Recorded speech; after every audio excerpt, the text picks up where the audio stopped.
Welcome to Burlap Teachers. Enjoy the video. You start by confirming the Wi-Fi adapter is enabled and not an airplane or hardware off state. This prevents wasted troubleshooting.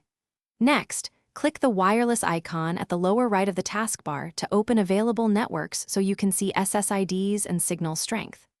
Once done, pick your network name, click Connect, and type the password carefully, note uppercase, lowercase, and special characters, because Windows 7 needs exact credentials to authenticate and obtain an IP address. After you connect, Windows will ask to classify the network. Choose home or work for trusted device sharing, or public to keep stricter firewall rules. This affects security.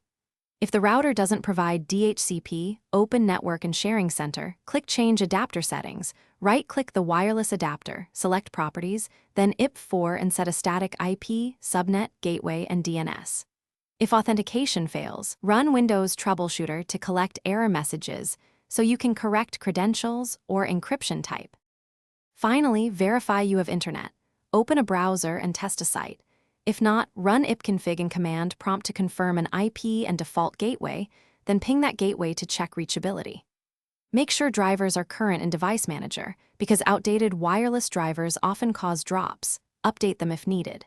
If problems persist, disable and re-enable the adapter, reboot the router, and as a key troubleshooting tip, if you still can't connect, temporarily try a different device to isolate whether the issue is the PC.